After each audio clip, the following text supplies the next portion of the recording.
Hi, and welcome to Matrix Moments. This is Saloni, and in today's episode, we're going to be talking about performance management systems and HR best practices for early stage startups. We work closely with founders in this area and have tried to summarize some of the key learnings from our experience.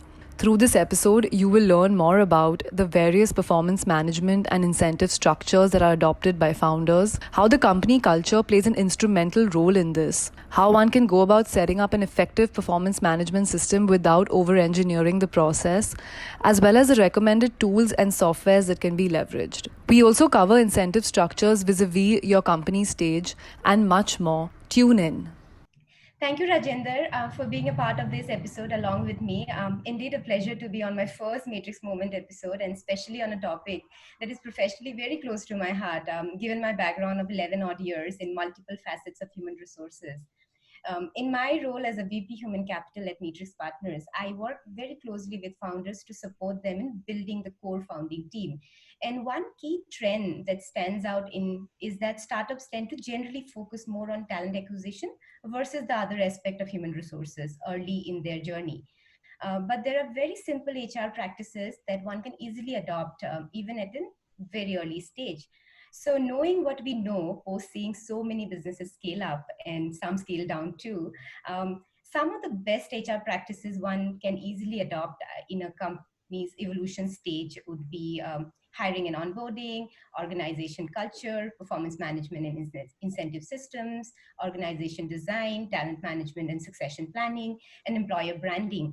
We've done previous podcasts on hiring and onboarding, and one can refer to Extreme Hiring by Vikram and Extreme Referencing by Tarun. We've done one podcast on crafting your company culture with Agnish, Ahana Gautam, and Rajinder. So in my role at Matrix, in addition to helping founders identify and hire great talent, I do get pulled into some of these topics very frequently. So it is crucial, I believe, to look at human capital function holistically versus very purely from a talent acquisition perspective. Even though a team at an early stage might not have a very dedicated HR professional on board. And generally, we do advise companies to have a dedicated HR professional in place as they approach a Series B stage, if not already done at a Series A stage. So today in this podcast, we're going to deep dive on the topic of performance management and incentive system. Would be hearing more from Rajinder, on some of the views he has on this topic. No, Rupali, thank you. First of all, thank you for seeding the thought that we do this, and for all the content that you put together on this as well. It certainly helped me collect my thoughts as I was, preparing for this. Performance management, I think you kind of hit the nail on the head. It's one of those topics which, tends to get ignored in the first year, maybe first 2 years of a company's journey, but it is supremely crucial at a very early stage. I think there is no doubt that the founder is often building their company either for the first time or they building towards their vision, this new project or vision that they have. But once they grow beyond a organization size of call it 30 or 40, they don't necessarily know what everyone in their team is doing on a day-to-day basis, right? They can't maintain kind of direct oversight over the execution activities of each team member. And so it becomes super important. I think we generally at Matrix, we invest in seed, Series A, and occasionally Series B companies as well. And so we are often investing in companies where the team strength is, call it somewhere around that mark, right? 20, 30, 40 people. And that's kind of the place where founders know what everyone is doing. Once you get to a scale of managing 100 plus employees, it becomes practically impossible, right? And then there's multiple management layers also that get set up. There's possibly a VP layer, there's possibly a manager layer, and so all the more important for a performance management system to be put in place. I think the other point that I wanted to kind of bring up is that once you start adding key hires, both laterally, both freshers, whatever it is, many people are still very early in either the their professional careers or in their startup journey, right? So they don't necessarily know how startups are built.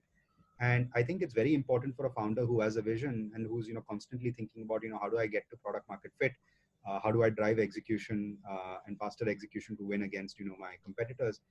it's very important for implementing some version of a performance management system to drive that execution. Otherwise, people will end up working at on different kind of tracks, and people are not necessarily aligned and working on the key initiatives of the company.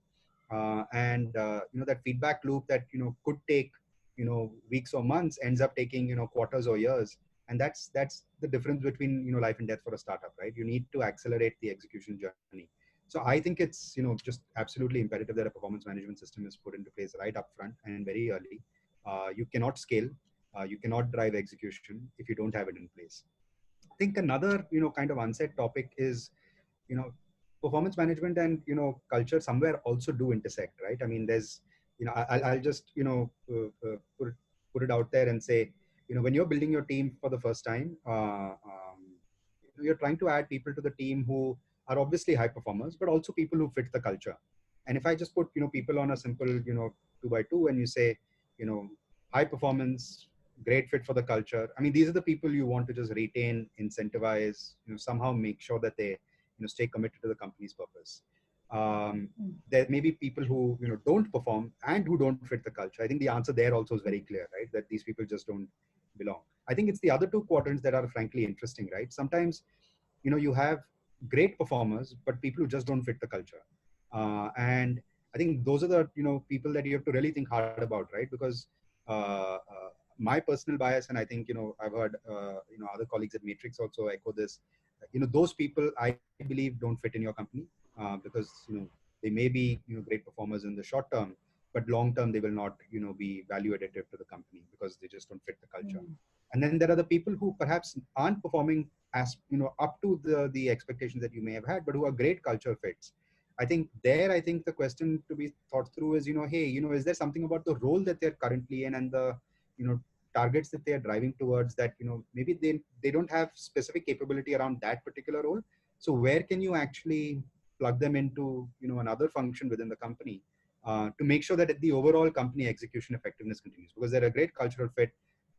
Performance is somewhere close to the mark, maybe just short of the mark, but maybe it could actually inflect if they played a slightly different role. So I do think that when you're building this company, getting to a few hundred people in your org, performance management and culture go hand in hand, right? You have to measure both. It's very easy for us to sit and say, hey, this person fits the culture, I mean, because of whatever reasons. But then it's also important to objectively measure performance. And if you don't have clear objectives that you've set, measurable outcomes that you can measure on a regular basis, then I don't see how you scale.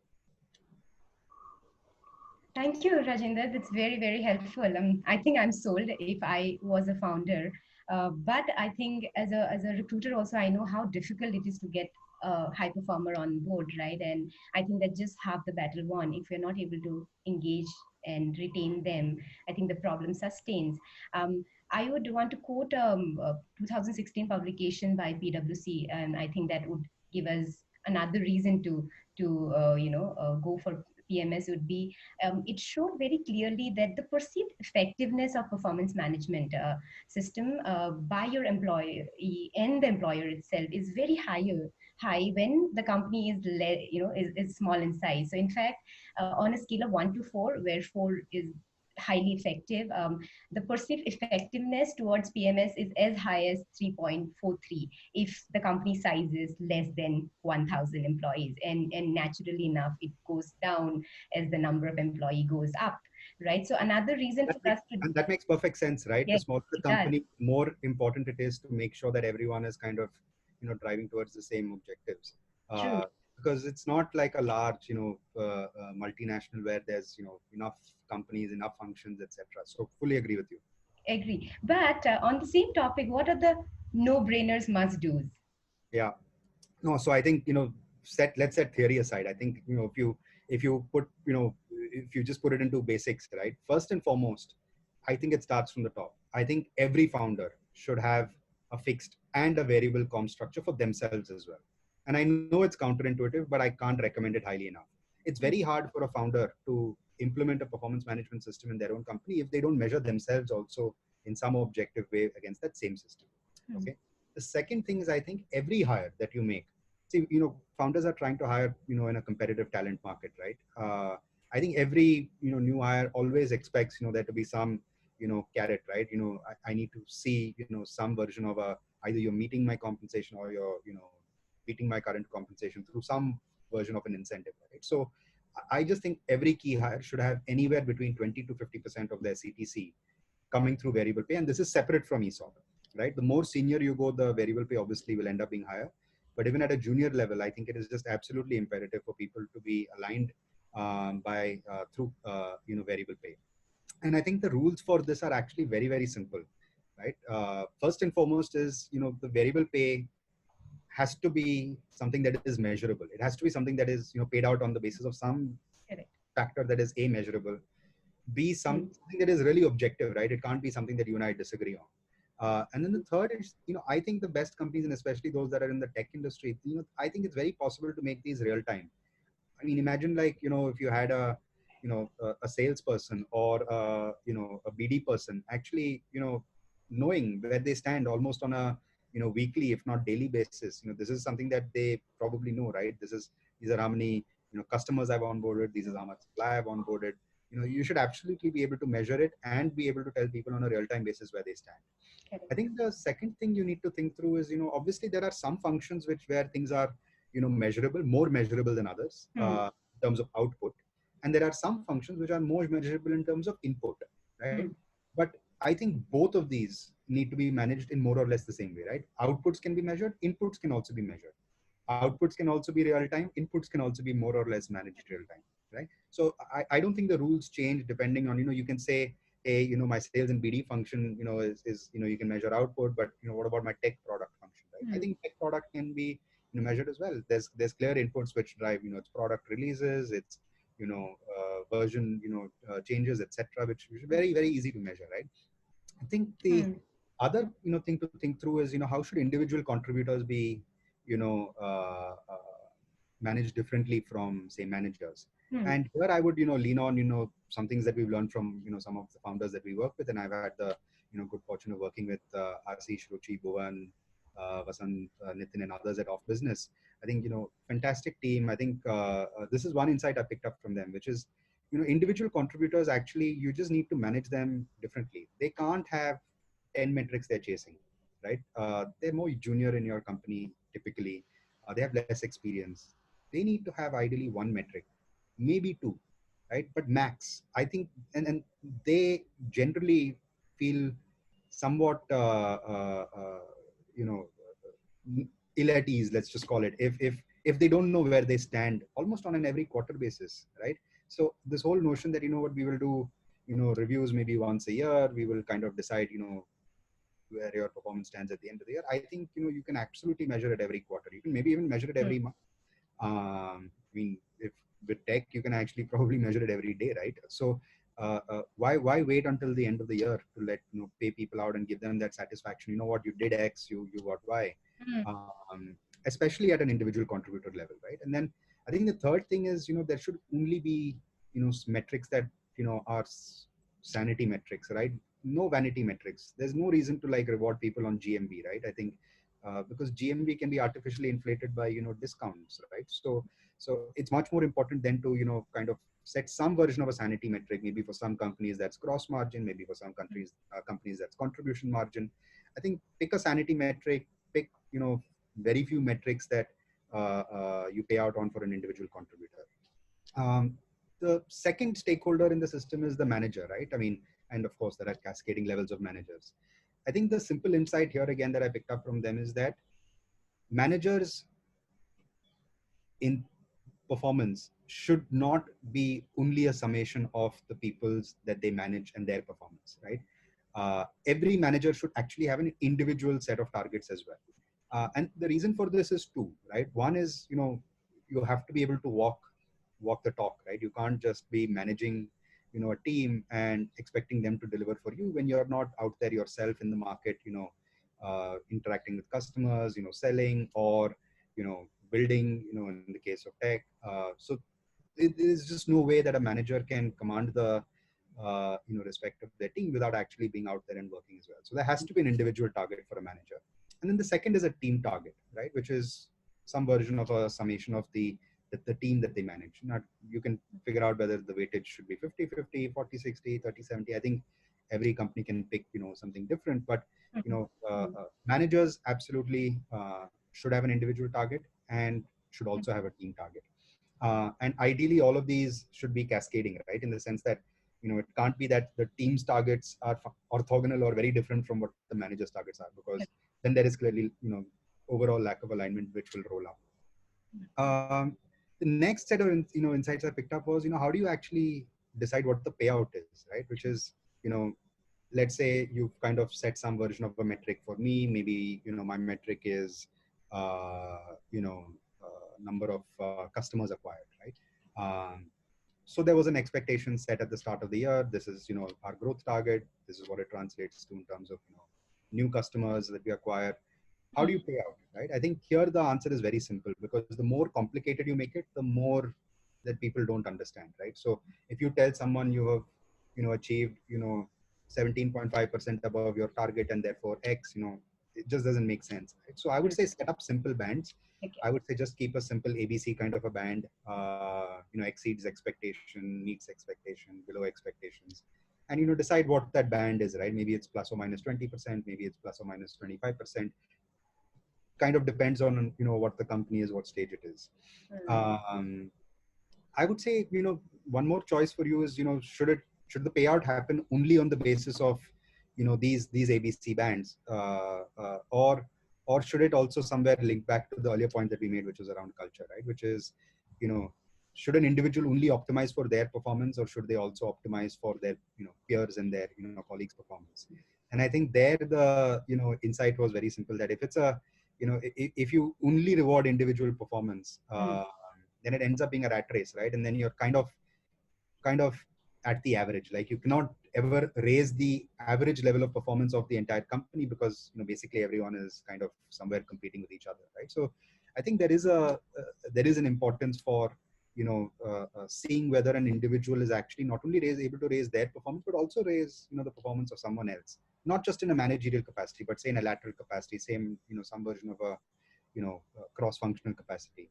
I think it's supremely important. So think about whether you want to add, some kicker for how people are able to, raise collective performance, because then you can keep raising the overall bar, right?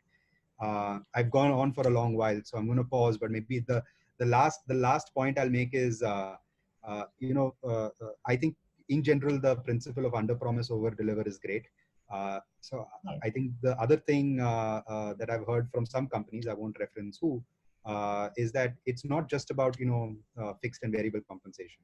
It's perfectly okay to actually set up an incentive system even on top of that, so that, for truly high performers, see that if they're able to drive, certain outcomes, then their payout actually links very closely to the overall company performance. So take, for example, let's say it's let's say it's some version of a hyperlocal business, right? And let's say you are the, manager for a city manager, right? Now, if your business was supposed to be, call it a, $10 million business at a, gross level, and let's say a, $1.5 million business at the, gross margin level, but you've kind of hit it out of the park, and that 10 million business is, it's not even like 10 or 12 or 13 or 15, but you've gone and built something like much larger, like say 30, 40, right?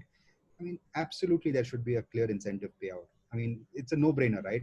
Such an individual should, it shouldn't just be that, hey, this person has done well, so, let's promote them. It should be, well and beyond, right? Because that person has clearly contributed to the company's success materially. That company could go on to raise, the next round of financing well in advance of the earlier plans.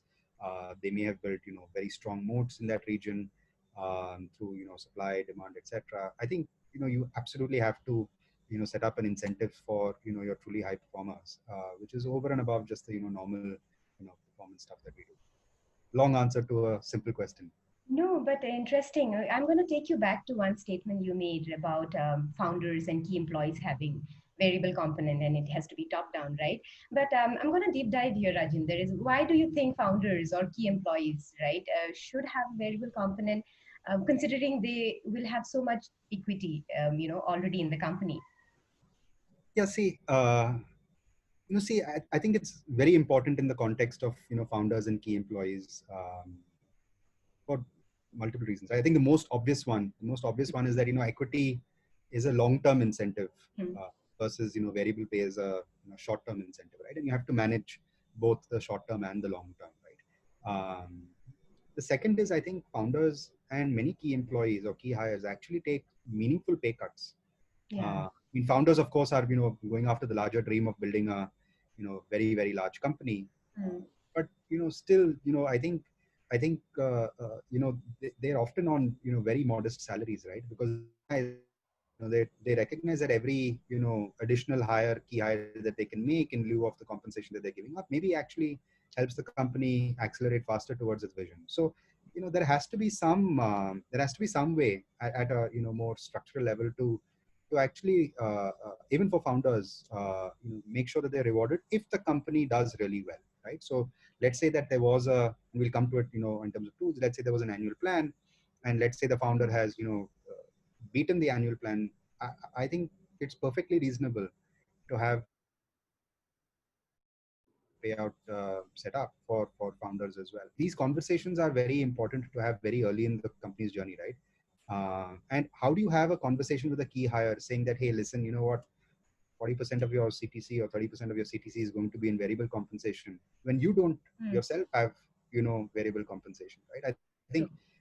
you have to walk the talk in every respect, right? So it aligns everyone. I think it's just very simple, it's very clean, helps manage short term and long term, and it forces everyone in the org then to actually spell out what their goals are, right?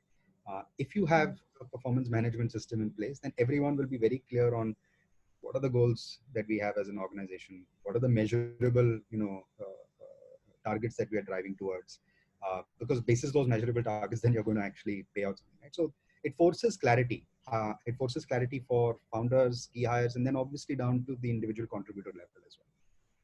Okay, great. Interesting. Pivoting from the topic of why we need PMS, right, to the topic of how do we implement a good PMS process? Because we've seen there are so many different kind of tools and framework available in the market, right? And sometimes it can get very confusing. So, in your opinion, what would be some of these tools that a startup can look at? I mean, I don't want to complicate. I think tools. Okay, so maybe let me frame it more in terms of the key processes, and then I Hmm. think there's the software or the more Hmm. tools part of it, right? Uh, First and foremost, if you don't have a process in place, Hmm. no software is going to help you, right? So let's first start with the basics of what are the processes you should set up, right? I think the most obvious one is what's the annual plan. Hmm. Uh, the reason the annual plan is important is it actually the founder and the board actually then align very clearly on what is the company driving towards over the next Hmm. 12 months. Um, I think it ties very closely into whatever incentive and performance management plan you design, by the way. Hmm. Because another thing that I've seen in companies is they create an incentive and then they change the incentive 3 months later or 6 months later, right? It just creates havoc Hmm. because people running towards a certain incentives drives behaviors in some ways, right? Culture also drives behaviors, but incentives drives behaviors.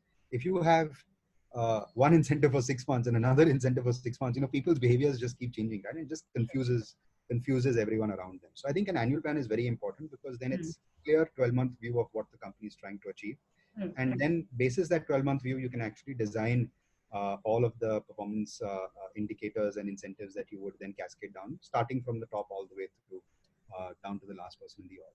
I think Hmm. the other thing is you have to pick one of the frameworks that are in vogue out there. I think balance scorecard is one, and I encourage people to read some frameworks from the balance scorecard in the podcast below. OKRs is another one which is very often used in the startup ecosystem. And actually, I'd like to call out the entire X to 10X team, Saiki, Neeraj, and others. They've been very kind to multiple companies in the ecosystem, including some in our own portfolio, to actually educate them on how to actually drive execution effectiveness through OKRs.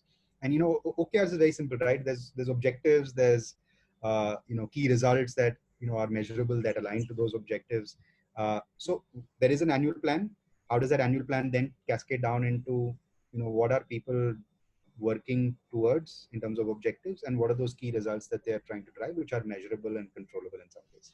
So OKRs is a great one. Balanced scorecard is a great one. I think there are few more that people use. I think the other process that is absolutely important is reviews, and reviews linked to 360 feedback. Hopefully from my arguments above, I've made a case for why it should be more frequent rather than less frequent, because especially at a junior level, I think it really helps drive performance. I think these are the basic ones. I would say, don't overcomplicate it. There should be an annual plan. Linked to that annual plan, there should be MIS statements that are available to both the board and as well as to each individual team, individual within which is driving projects, so that everyone knows what where they stand, and then figure out OKRs, balanced scorecard, one of these, and then of course finally reviews. Okay. So simplicity is the theme. I get it. But do you also feel that having a dedicated software, which manages performance management system, will help a team better than not having it? See, in general, yes. I have seen some companies actually, just develop something in-house and something, simple. I think that's great. I think there are some, softwares out there. I think you've spoken to a few companies you should reference. I've seen some companies use Excel. Now, Excel isn't great because, it isn't a single store of, truth. It's files float around, people can modify data, whatever, right? But, I mean, at an early stage, you should just assume that if you have one, internal champion who's driving the overall, performance management, function, uh, they can manage, all of this on Excel too. I don't think it is. I think it's about the process. It's not about the software. And if you can, establish the process and make sure that people are tracking it, and if it's linked to payouts and incentives, I think absolutely people are going to be all the more interested in making sure that it's the single store of truth, right? So yes, software is helpful. We are a tech investor, so yes, of course, we believe in the value of software for a variety of reasons. But even in the absence of software, don't let it hold you back. Excel is not that bad. It works just No, fine. I agree with you. I think Excel is great, comparatively cheaper also, and I think almost everybody knows how to use it. No, but I would like to call out one pitfall, Rajinder, from my personal experiences. There is this tendency of history getting lost many a time during transitioning, right? And standardization can be an issue because we all love to have our own version of Excel, right? I think one theme would be that we need to ensure that standardization is there, on how we are measuring and what we are measuring, and also to ensure that uh, there is continuity of data. We're not losing that. I think if you're able to crack those 2 point, Excel sounds great. But I think with a pinch of salt, that as we scale up, we should be open to having a tool in place. I think it's more user friendly as the number of employee goes up in the company. Yeah. I think from my experience, I can definitely call out a lot of tools that a lot of companies use. I personally use some of them. I think top of my mind, Success Factors, Workday, Derwin Box are tools that larger companies use. A lot of larger companies also have their in-house tools, but I think smaller firms can stick to lean, light PMS systems like Zing HR, Keka. Zoho is a good tool. Synergita. I think we'll give some of those links. Let's do that. I think that's helpful. Great. So Rajinder, assuming that we have convinced most of our listeners and founders to have a PMS system in place, any last word of thought for people who are still not convinced? I've clearly not done a good job if that's the case, but I will. Uh, I'll accept it. But you know, I'll say something very simple, right? I mean, performance management systems drive performance, and I don't think any founder is starting a company out there to not succeed and win. So if you want to drive performance, you have to have some version of a system in place. So I just, I mean, just let's look at any company that's gone on to become successful. Uh, there is absolutely 100% some version of a performance management system in place. Um, the sooner you adopt it, the better it is for you. because you will be able to build a company that is aligned much earlier. I mean, in the first few months, everyone is just hustling, trying to do something, right? But at some point, some structure needs to be put in place after you reach a certain size of, number of employees, etc. Right? So, performance management systems have to drive performance. That should be the expectation going in. It's not a guarantee, but that should be the expectation. I think the second thing is, I think employees feel far more satisfied in a company where there is some version of a meritocracy, uh, in addition to, of course, a great culture, right? Uh, and what better to judge a meritocracy than a performance management system? Uh, Without a system in place, I just shudder to imagine, how people are interacting with their peers, their managers, their counterparts across functions, everyone kind of trying to push and pull to drive their objectives forward. I mean, I can't even imagine, right? I've been fortunate to work in organizations where I've always felt that, there's a high degree of clarity around what we're going after. And I think the system is largely, a signal of that. And I'll close by saying that, if you have a high performing org, if you have employees who are feel like there is a meritocracy that they're part of, and that their success can be successful at, I think eventually you will end up building a fantastic organization. Like, your best performers will never leave. uh, your worst performers will very quickly figure out that, this is not the right place for me. And every single new employee that you're trying to convert to join your company, or every campus hiring program that you run, or every lateral hire that is difficult to convince, will, when they are doing their reference checks on you, uh, find out that, hey, you know what, this company actually walks the talk, uh, under promises, over delivers on compensation and incentives, and is a meritocracy. uh, I mean, I can't, if I were a founder, it would make me very proud if someone came and told me that, what, I really want to join your company because of these reasons. Great. Thank you, Rajender, for your thoughts and inputs. Really enjoyed being a part of this session, and hopefully our listeners find this helpful. And we hope to come back to you with more such sessions in the future. Thank you from our end. Thanks, Rupali. Appreciate it. And thank you, Saloni, for setting this up. Thank you. Thanks for tuning in. For more Matrix Moments episodes, you can head to www.matrixpartners.in/blog. You can also follow us on Twitter, LinkedIn, and YouTube for more updates.